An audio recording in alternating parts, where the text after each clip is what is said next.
What if I told you that the angle of the Earth's tilt today is literally altering the physical shape of your brain cells? Yeah, it sounds like science fiction, doesn't it? It really does. Like, we usually treat the changing of the seasons as just I don't know, a wardrobe issue, right? Exactly. You pack away the shorts, you pull out the heavy coats, you complain about scraping ice off your windshield.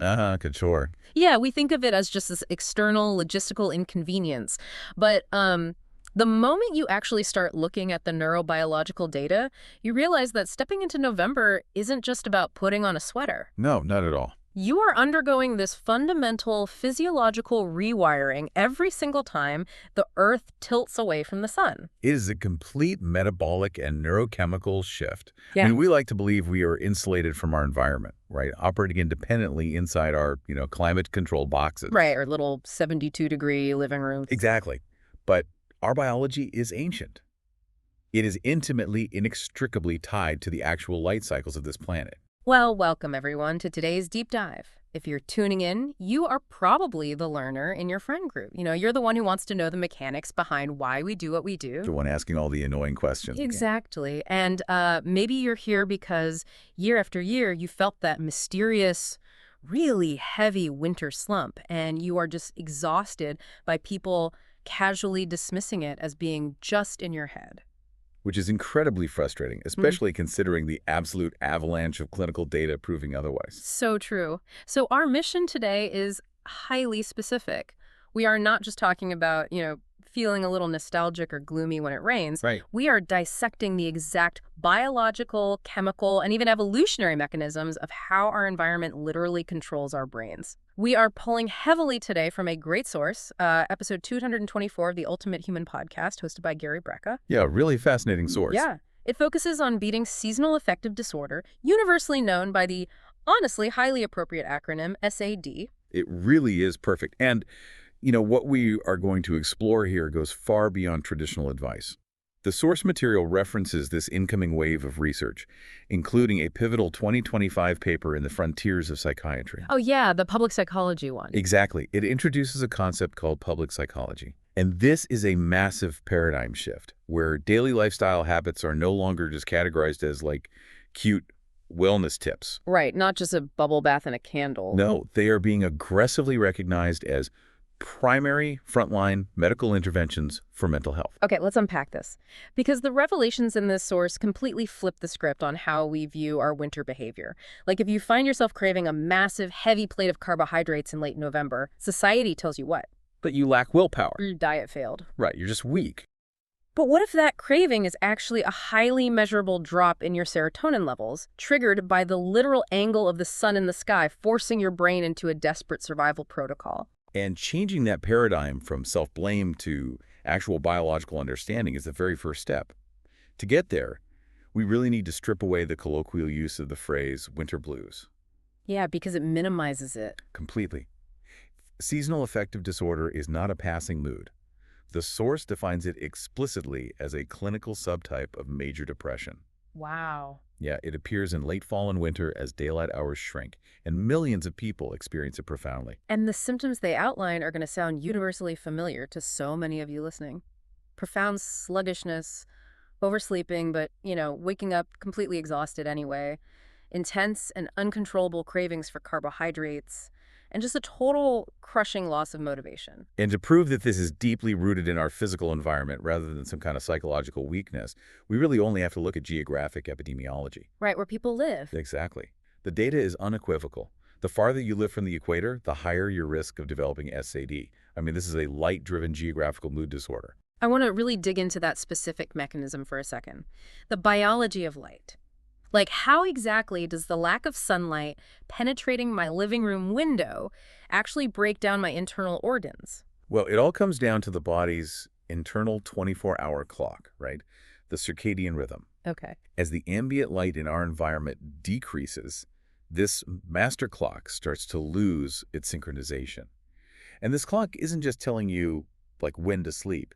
It is the conductor of your entire biological orchestra. Oh, wow. It controls hormone release, core body temperature, cellular energy production, digestive rhythms, all of it. So when the conductor loses the beat, the violins are suddenly playing at a completely different tempo than the percussion. Exactly. The whole symphony falls apart. Okay, so let's zoom in on the cellular level of that symphony.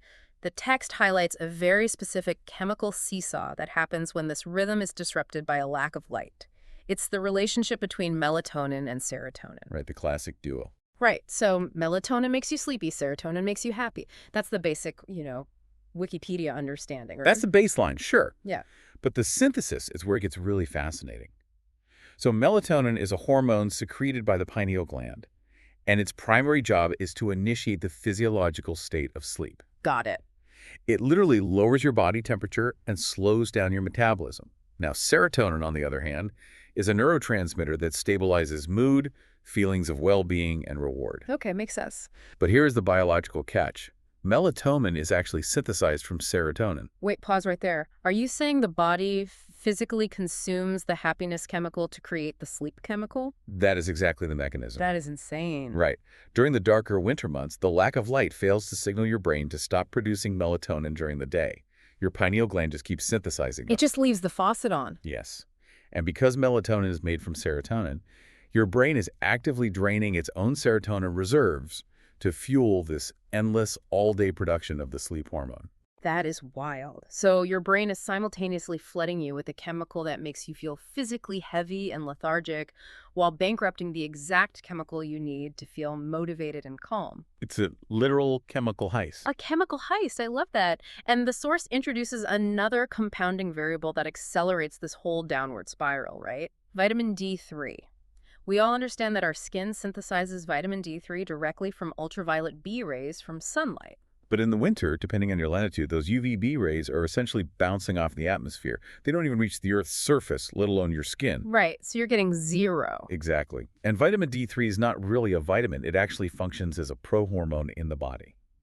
It is deeply involved in the expression of the gene that creates an enzyme called tryptophan hydroxylase. Tryptophan hydroxylase, okay. Yes, and that enzyme is the absolute bottleneck for producing serotonin. So think about it. No sun means no vitamin D3. No vitamin D3 means you cannot effectively synthesize new serotonin. Okay, so let me get this straight. The body is ravenously consuming whatever serotonin is left to make melatonin. A&A, the factory that builds new serotonin, has been completely shut down due to a lack of D3. It is a total systemic failure of mood regulation. Wow. I was thinking about this biological reality, and I want you, the listener, to picture an analogy here. Think of the human body as an incredibly advanced, solar-powered smart home. Oh, I like this. During the summer, the solar panels, which are our skin and our retinas, are getting blasted with high voltage. The house has a massive surplus of energy. The serotonin's flowing, the lights are bright, the entertainment system is running, the landscaping is pristine. The environment completely supports luxury. Exactly. But in November, the angle of the sun changes, the voltage drops dramatically, the solar panels aren't catching enough light to sustain the grid. Now, a highly evolved smart home isn't going to just keep running the entertainment system until the battery dies and the house completely freezes over. Right, it has fail-safes. Yes.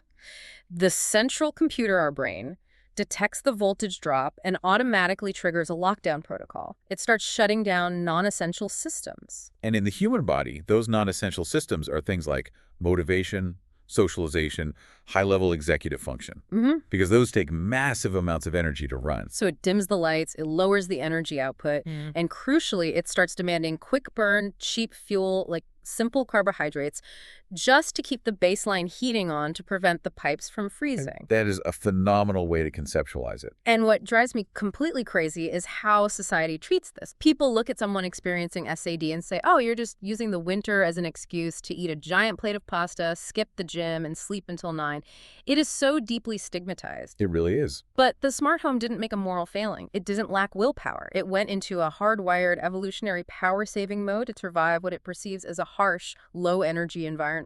And the source material explicitly validates that exact perspective. It states, and I'm paraphrasing a bit, but seasonal affective disorder isn't a weakness. It's your body's response to changes in light. If we look at this through an evolutionary lens, for hundreds of thousands of years, Conserving energy and accumulating fat during the dark, cold months was literally the only way early humans survived. Right. Your biology is operating perfectly. It's just operating for the Pleistocene epoch, not the modern corporate workday. Exactly. So we've established the biological reality. The chemical seesaw is real. The smart home has lost its voltage. Which brings us to the most crucial pivot of this deep dive. If the physical absence of light entering the eye is the trigger that initiates the lockdown protocol, then weaponizing light has to be our first line of defense. It is the only tool that can communicate directly with that master clock. So the source outlines the first major protocol here, light exposure. And the rule they lay out is highly specific but surprisingly simple. 10 to 15 minutes of natural morning sunlight outside before 10 a.m. And the timing is critical there. It really has to be in the morning because you are trying to establish the start of the circadian timer. You are telling the brain, hey, the sun is up, stop the melatonin production right now. But here's what people usually check out, right? They say, look, I live in Seattle, or I live in London. It's a gray, miserable, hazy fog outside in December. There is no sun. But the source insists this works even on cloudy days. How is that physically possible? To understand that, we have to talk about how light is measured, which is in units called lux. L-U-X? Yes, lux. It measures the intensity of light as perceived by the human eye. To trigger the specific receptors in your retina that control the circadian rhythm, they are called intrinsically photosensitive retinal ganglion cells, if you want the technical term. It's a mouthful. It is. But to trigger them, you need a significant lux threshold. And what's the threshold? You need around 10,000 lux to reliably suppress melatonin. Now let's look at our indoor environments. A brightly lit corporate office or your kitchen with all the overhead lights turned on.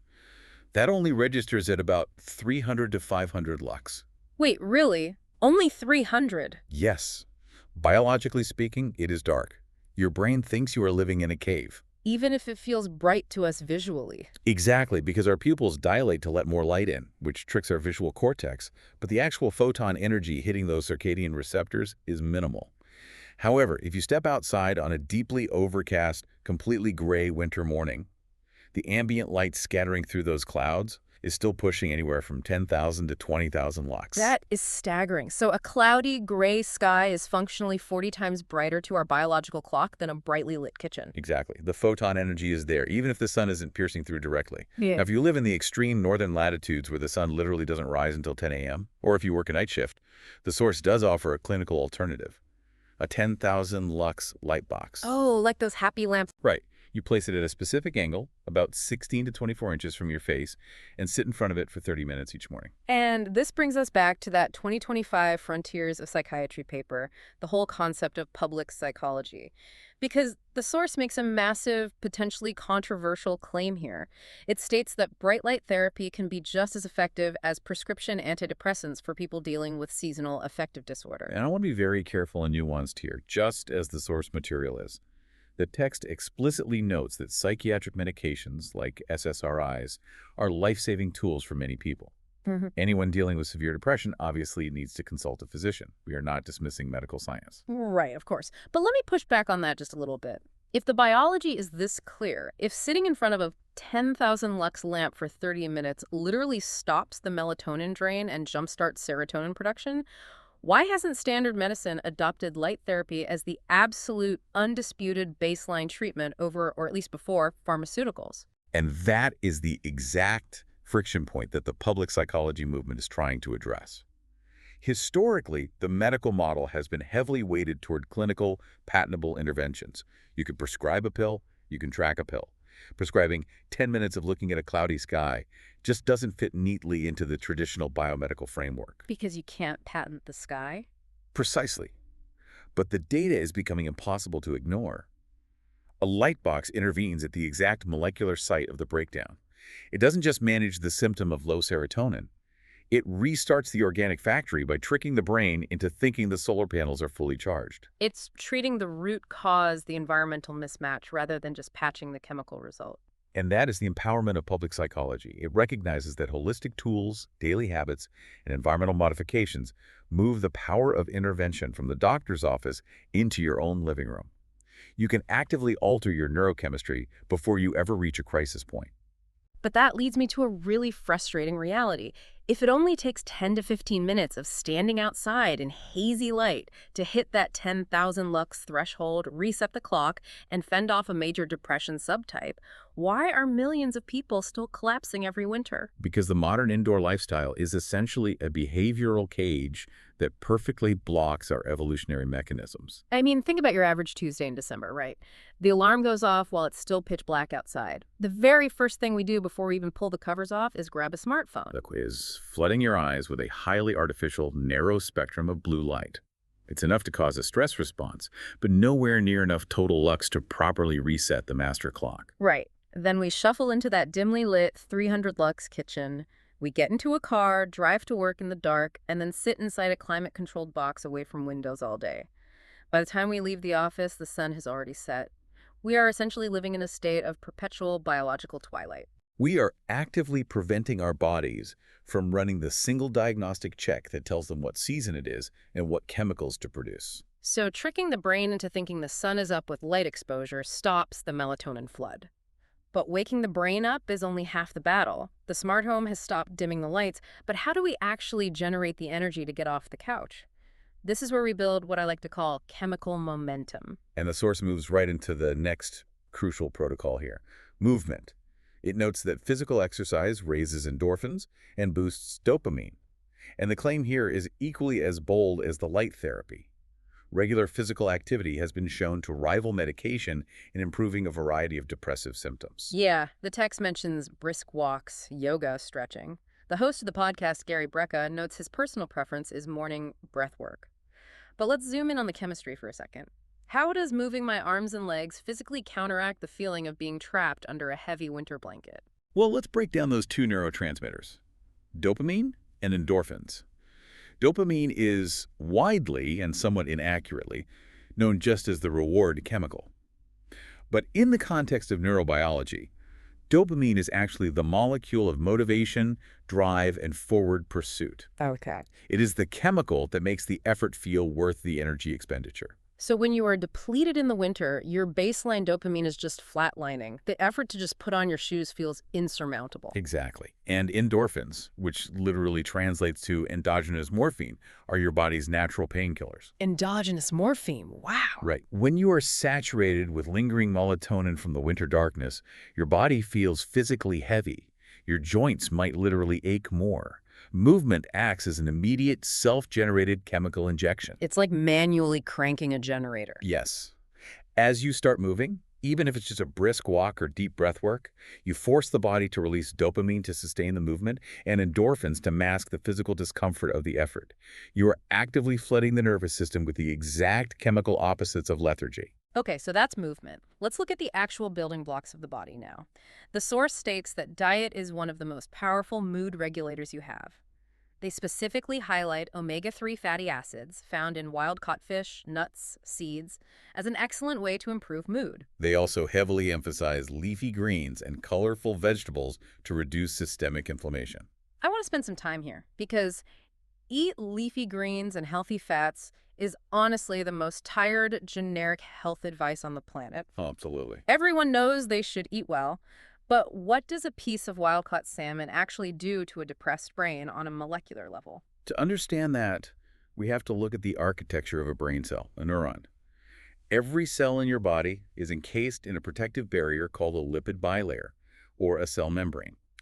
It is literally made of fats. Okay. And the quality of the fats you eat determines the physical flexibility and fluidity of that membrane. Why does the flexibility of the cell wall matter? Because the cell membrane isn't just a solid brick wall. It is embedded with highly complex receptors, including serotonin receptors. These receptors need to physically shift, move, and change shape to catch the neurotransmitters floating around in the brain. Oh, I see. If you consume high amounts of omega-3 fatty acids, those cell membranes become highly fluid and pliable. The serotonin receptors can dance around freely, easily catching whatever serotonin your brain manages to produce. But if you are eating highly processed, rigid fats, The cell membrane becomes stiff. It literally hardens, and those serotonin receptors get locked in place, unable to function optimally. So even if you use a 10,000 lux lamp and produce some serotonin, your rigid brain cells can't properly absorb it. That is mind-blowing. The actual structural integrity of my brain cells depends on my diet. And the source ties this directly into inflammation, right? Yes. Yeah. Remember earlier when we talked about the smart home demanding quick burn fuel, the intense craving for carbohydrates in the winter? The survival protocol. Right. When you gorge on highly processed, simple carbohydrates, it spikes your blood sugar and creates massive systemic inflammation throughout the body. And here is the brutal irony. Inflammation in the brain physically impairs the pathways that synthesize dopamine and serotonin. So the body, in a desperate attempt to get quick energy, craves the exact heavily processed carbs that will literally burn down the factory, producing the mood-stabilizing chemicals. Yes. It's a vicious, self-perpetuating cycle. Yeah. You feel bad, you eat carbs to get a 30-minute energy spike. The carbs inflame your brain, you feel worse, you crave more carbs. It's a biological trap. Yeah. This is exactly why the source material offers a very specific, actionable medical directive here. They urge people, especially those living in northern regions, to actively ask their healthcare provider for a blood panel to check their vitamin D3 levels. Because low D3 plus poor diet quality equals a guaranteed collapse into seasonal depression. Precisely. And pulling a blood panel moves this entire conversation from the realm of vague feelings into the realm of hard, measurable data. You aren't just wondering why you lack willpower. You are looking at a lab result that says, hey, your serotonin precursor is at critical levels and your inflammatory markers are through the roof. It gives you a highly specific target to fix. Okay, so we've stimulated the system, we've used bright light to stop the melatonin leak, movement to manually crank the dopamine generator, and omega-3s to grease the cellular machinery. But the biological clock has two sides, right? Day and night, action and recovery. And how effectively we recover at night dictates how much armor we have against the winter the next day. So the source moves into sleep, specifically focusing on sleep architecture and nervous system regulation. The absolute foundation they lay out is requiring a consistent rhythm, going to bed and waking up at the exact same time every day. The mechanics of this return to chemical seesaw. We spent the morning using light to suppress melatonin, but at night the protocol reverses. The text explicitly instructs us to dim the lights and avoid screens before bed so the body can naturally produce that melatonin. It's the smart home logic again. If you have the interior lights blazing at 11 p.m. and you're staring at a blue light-emitting tablet, the circadian receptors in your eyes are screaming to the brain, it's high noon, the sun is directly overhead. And the pineal gland abruptly halts all melatonin production, which means when you finally close your eyes, your brain is utterly confused. It hasn't initiated the chemical cool-down phase required to actually enter deep sleep. The source focuses intensely on this concept of deep sleep. It notes that this specific phase is when your brain clears metabolic waste, resets emotional balance, and physically assembles your memory. We really need to pause on that because sleep is so deeply misunderstood. Sleep isn't an off switch. It isn't just a time when the brain goes dormant. It is a highly active, metabolically demanding physical cleaning process. How so? Like, what is actually happening in the tissue? Throughout the day, as your neurons constantly fire to process information, they produce toxic metabolic byproducts. Yeah. One of the major ones is a protein called amyloid beta. Okay. If that waste builds up, it physically impairs brain function. Now, a few years ago, research discovered something called the glymphatic system. When you enter the deepest phases of sleep, slow-wave sleep, your brain cells actually shrink by up to 20%. Wait, they physically change size? Yes, Yeah. they shrink to widen the microscopic pathways between the cells. And then cerebrospinal fluid washes through those pathways, literally flushing the toxic amyloid beta waste out of your brain and down into your liver to be processed. That is incredible. I have an analogy for this. Think about a massive corporate office building. During the day, thousands of employees are working, creating trash, spilling coffee, filling up the waste baskets. That's your brain while you're awake. The metabolic waste is accumulating, exactly. Right. Now, going to sleep at random, inconsistent times, or going to bed with a brain full of blue light and cortisol, it is like expecting the nighttime cleaning crew to come in and detail that massive office building while you are still throwing a loud, brightly lit, chaotic party in the main lobby. The crew can't get their equipment into the hallways, they just can't do their jobs. The deep cleaning never happens. The waste baskets never get emptied. And in the human brain, that uncleared toxic waste manifests the next day as profound brain fog, wild emotional instability, and a massive exacerbation of depressive symptoms. You wake up after 9 hours in bed feeling like you haven't slept at all because functionally the internal washing machine never turned on. That is a perfect translation of the glymphatic process. And the ability to even reach that deep sleep phase is deeply tied to the next protocol from the source, which groups together mindfulness and nature. Yeah, the text notes that spending time outdoors, even on cold, cloudy days, reduces cortisol and improves heart rate variability, or HRV. They mention grounding, walking near trees or water, or simply breathing fresh, cold air. And they explicitly state that this activates your parasympathetic nervous system. Which is the bridge between waking stress and nighttime recovery. Let's explore the mechanics of that. Why does simply standing near a pine tree or looking at a lake lower my internal stress hormones? It comes down to evolutionary anthropology. Our autonomic nervous system is divided into two main branches. The sympathetic, which is your fight or flight stress response driven by adrenaline and cortisol, and the parasympathetic, which is your rest and digest recovery mode. And in the modern world, we are chronically trapped in the sympathetic mode. Deadlines, traffic, constant news cycle updates pinging on our phones. We are perpetually bathing our brains in cortisol. Exactly. And high cortisol physically blocks the brain from initiating the deep sleep sequence. But for hundreds of thousands of years, humans evolved in natural environments. Our optic nerves and auditory processing centers are anciently hardwired to recognize specific environmental cues as signals of absolute safety. What kind of cues? The fractal repeating patterns of tree branches, the specific audio frequency of flowing water or wind through leaves. When you immerse yourself in that environment, even for just a few minutes, it flips an evolutionary switch.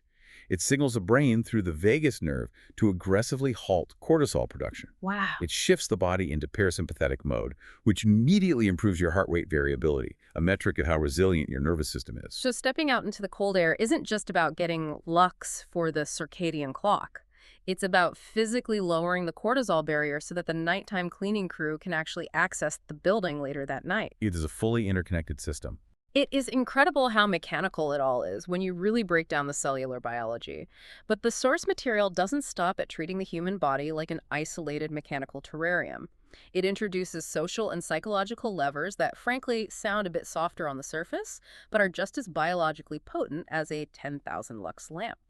This moves us into the realm of the invisible shield: connection, purpose, and neuroplasticity. The protocol on connection drops a very heavy truth here. The source states that isolation is one of the strongest, most reliable predictors of depression and depression relapse. But again, they ground this firmly in physical biology. They state that human connection increases oxytocin and serotonin. They suggest spending time with family, calling a friend, sharing a meal, or joining a class. They note that even brief, seemingly trivial social interactions have measurable immediate effects on emotional well-being. But I want to know why. Why would evolution tie our internal chemical stability to something as fickle as whether or not I had coffee with a friend today? Because for 99% of human history, social isolation was a literal death sentence. Humans are entirely inadequate alone in the wild. We don't have thick fur, we don't have claws, we aren't particularly fast. Yeah. The only way early hominids survived the brutal freezing winters was through extreme group cooperation. The tribe. The tribe. Yeah. If you were separated from the tribe during a harsh winter, you would freeze or starve or be hunted. There was zero chance of survival. Therefore, our biology adapted to view isolation as a Tier 1 mortal threat. When your brain detects that you are socially isolated, say, spending all winter alone in your apartment working remotely, it triggers the exact same biological panic response as if you were being stalked by a predator. Jeez. Cortisol spikes. Inflammation skyrockets. The body initiates a depressive, withdrawn state to conserve energy. But when you reach out, When you share a meal, or laugh with a friend, or even just make genuine eye contact with a barista, your brain releases oxytocin. Oxytocin is the bonding hormone, but its primary biological function is to rapidly suppress cortisol. It signals to the ancient brain, "You are safe. The tribe is here. You will survive the winter." wow. So calling your mom or texting a friend isn't just a nice psychological boost. It is a pharmaceutical-grade chemical intervention telling your nervous system to stand down. It is turning off the smart home security alarm. That is a brilliant way to thread the metaphor. The alarm is glaring because it thinks you're abandoned in the cold, and oxytocin is the passcode to turn it off. Which brings us to the final major lever, purpose and gratitude.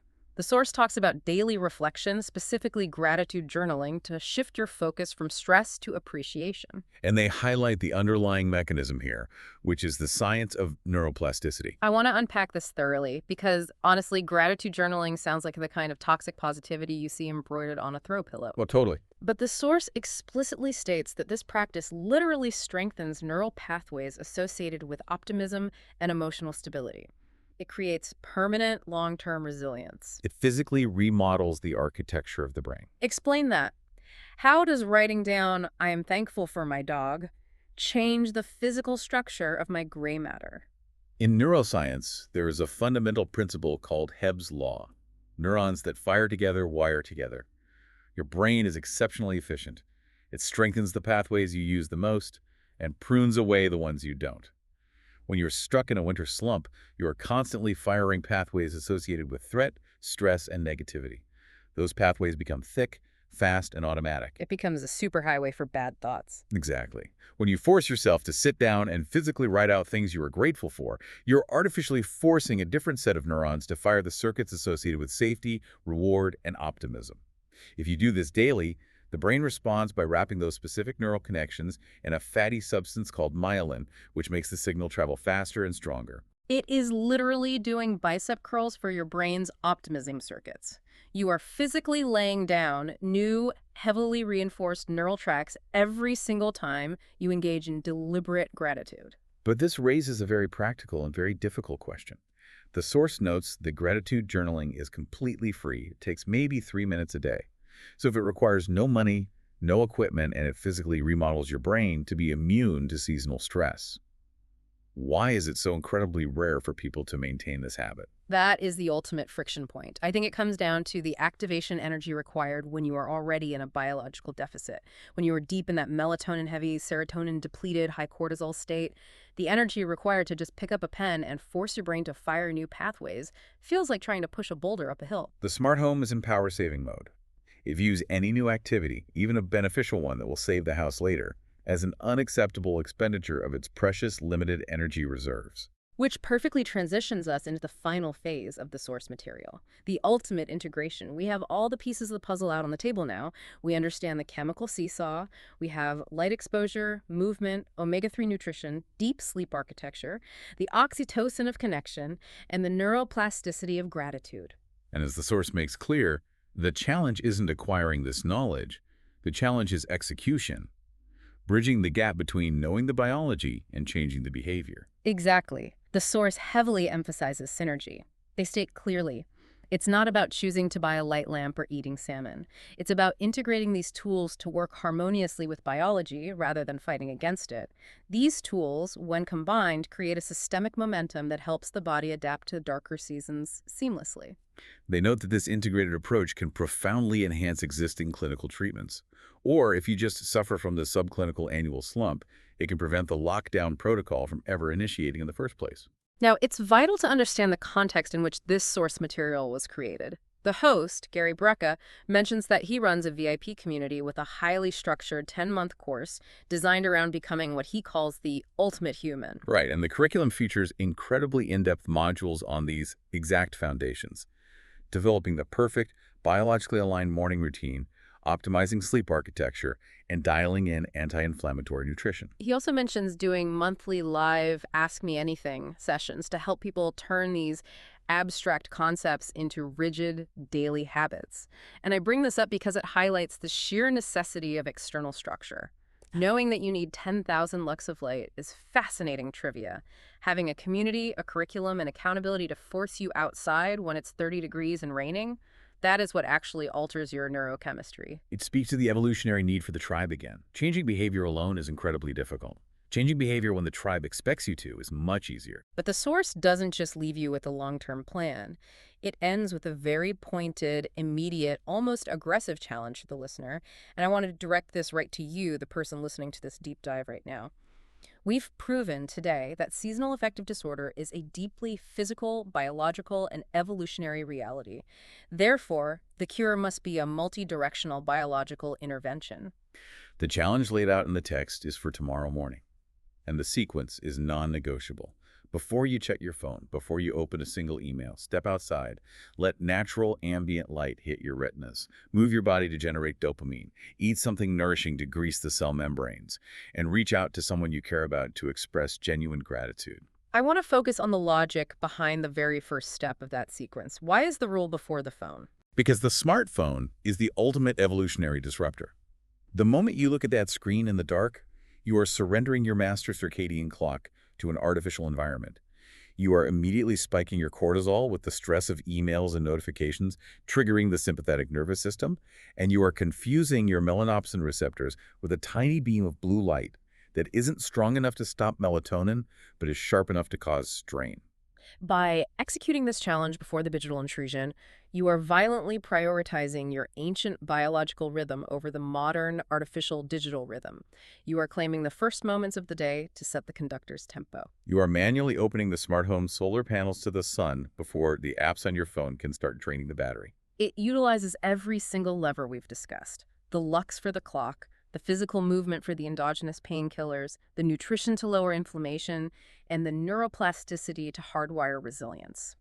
It is the absolute pinnacle of what the Frontiers of Psychiatry paper called public psychology. Taking the power of neurochemical intervention into your own hands every single morning. Let's briefly recap the incredible biological journey we've been on today. We started by exploring how a simple shift in the Earth's axis physically tanks our serotonin to produce an endless flood of melatonin. We looked at how the lack of vitamin D3 shuts down the mood-stabilizing factory, forcing our bodies into a primal power-saving mode. We examined how that specific chemical seesaw drives the sluggishness and the intense inflammatory carb cravings that define SAD. Then we looked at how to hack the system. We explored weaponizing lux levels to reset the master clock in the suprachiasmatic nucleus. We discussed manually cranking the dopamine generator through movement and using omega-3s to make our cell membranes flexible enough to absorb serotonin. We dove into the microscopic architecture of deep sleep and how lowering cortisol through nature exposure allows the lymphatic cleaning crew to wash toxic waste out of the brain. And finally, we looked at the invisible shields, how the oxytocin from human connection turns off the evolutionary security alarm, and how the neuroplasticity of gratitude physically remodels the myelin in our brains for long-term resilience. We've seen today how profoundly just one natural element, the shift in ambient sunlight, dictates the entire landscape of our internal chemistry. It is a stunning reminder of our biological vulnerability, and it forces us to ask a much larger and perhaps deeply unsettling question. What's up? If our neurobiology is still so deeply, undeniably tethered to the ancient light cycles of the Earth, what other modern artificial environments are we forcing ourselves to adapt to every single day?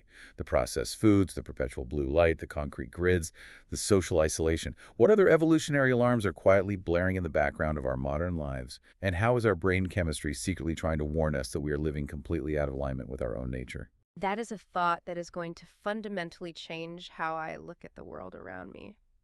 Thank you so much for joining us on this deep dive. Our challenge to you is the exact same one from the source material. Step outside tomorrow morning before you look at a screen and test this biology for yourself. Prove the science right, take care of yourselves, and we'll see you on the next deep dive.